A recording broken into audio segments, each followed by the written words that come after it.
Sudarlun, Kecamatan Jagung Jeget, Kabupaten Aceh Tengah, kini memiliki tugu transmigrasi yang diresmikan oleh anggota Dewan Perwakilan Rakyat Aceh atau DPRA, Bardan Sahidi, Rabu 16 Februari 2022. Seperti diketahui, mayoritas penduduk Kecamatan Jagung Jeget merupakan warga pendatang dari Pulau Jawa di Kecamatan Linge pada 16 Februari 1980 lalu.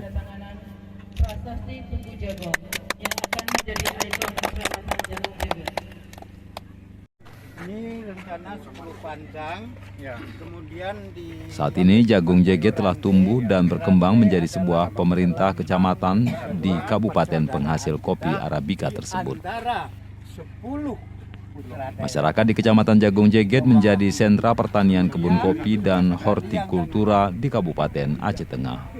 Tiang tugu menjulang tinggi berwarna putih, serta di atas tugu terdapat kubah berbentuk buah jagung yang menguning keemasan.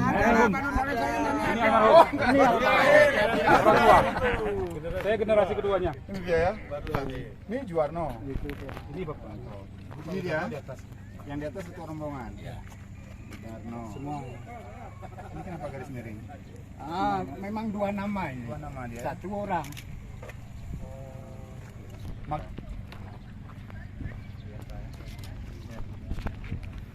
Kamping Lembah Hati, Pak. Sini ya. Karena berurut terus kan. Oh iya. Pada perayaan HUT ke-40 Transmigrasi Kecamatan Jagung Jeget, anggota DPRA Bardan Sahidi meresmikan dan menyerahkan tugu Kecamatan Jagung Jeget kepada masyarakat setempat.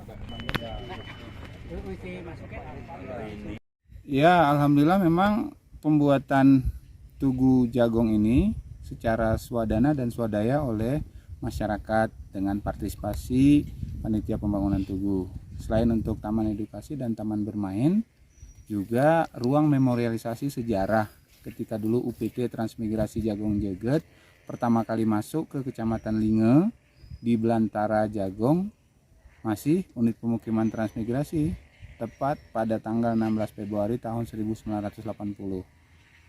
Mudah-mudahan bermanfaat dan menjadi pembelajaran dan menjadi ikon Kecamatan Jagung Jeget. Dari Aceh Tengah, Romadani, Serambion TV. Yang buat kerawang. Oh. Dulu ya.